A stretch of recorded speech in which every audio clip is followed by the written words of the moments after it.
Good morning, Forever 21. This is Jim coming at you here. I'm out pounding the pavement today, and I just walked into the Westerville Police Department,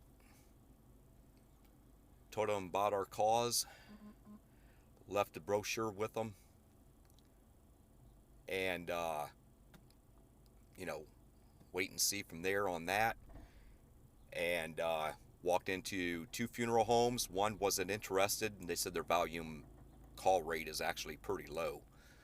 Just walked into another one, which I'm still sitting in their parking lot. And they took the brochure, listened to me, and once again, whether I get a donation from any of these places or not, I'm doing the damn thing.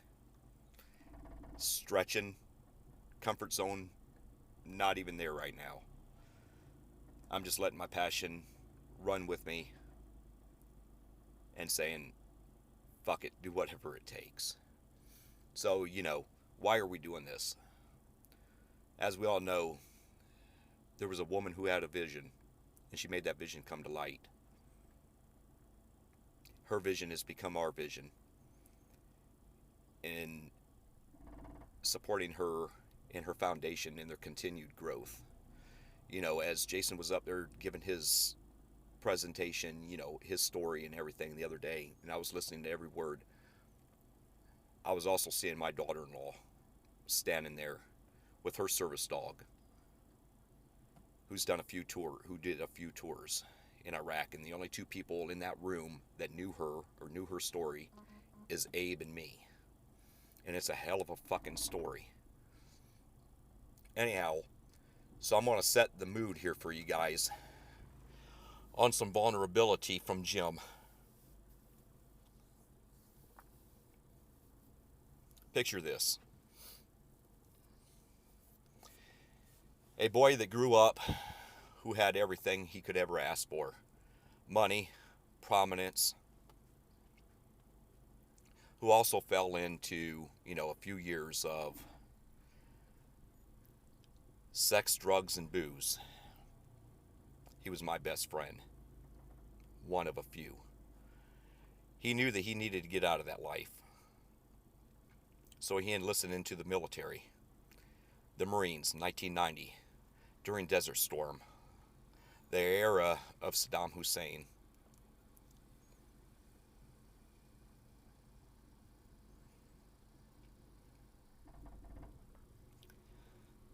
He walked in.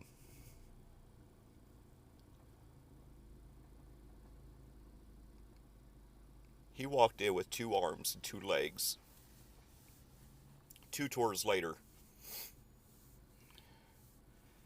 he comes out with 2 arms and 1 leg, and a shift in his whole way of being. What a hateful motherfucker he was. He tried to push his wife away, his friends, because he wanted to die alone. And I strongly believe it was also a test to see who actually did care and love him. Was that enough? He had a dog when he was growing up. That was his best friend. His dog lived to a ripe old age. His dog died. He lost his best friend. So his wife and I was talking one day. So you know what you need? You need a fucking dog. You need a companion. Because, you're trying to push us away.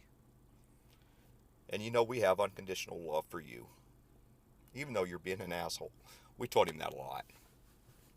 So he thought, I had a dog when I was a kid. I do miss him. So his wife gave me some money to go to the pound. And he liked big dogs. He didn't want no little pussy dog. He wanted a big dog. Alright, so I found one. Good God.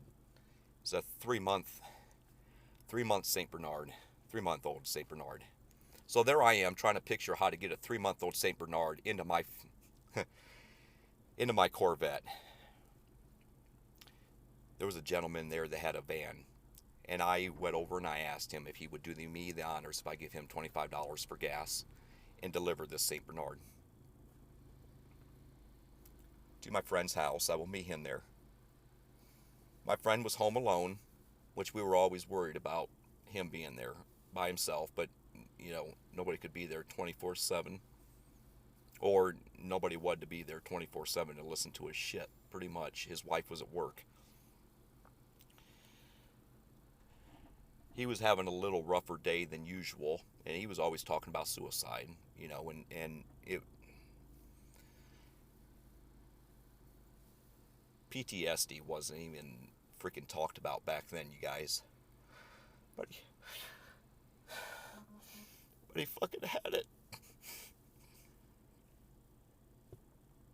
So as I went up, walked in the house with this fucking dog, all was quiet. I walked up to his bedroom, where he spent most of his time. It was an office area, spare bedroom. He spent most of his time. There I am. The guy that was kind enough to deliver the dog, I gave him the $25 in cash for his services. Thanked him. Walked up with this dog, 3-month-old St. Bernard. Big motherfucker.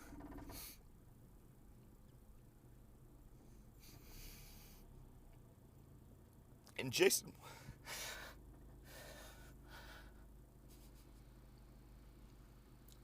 was fucking dead. That motherfucker blew his brains out.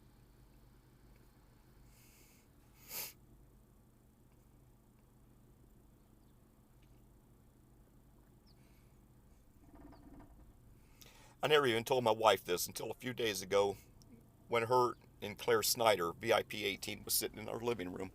And I told them.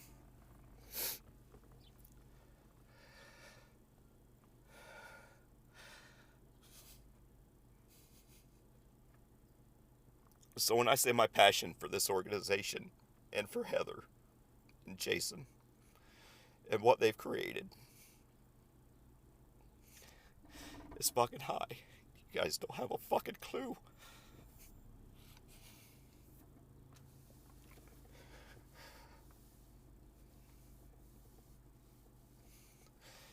Dogs and veterans. I need to go. Dogs and veterans. I'm sitting in the parking lot of a fucking funeral home, bawling my eyes out. Dogs and veterans. Veteran companion, animal services. One woman, one vision. Our vision. We get to fucking do this, you guys. I love you.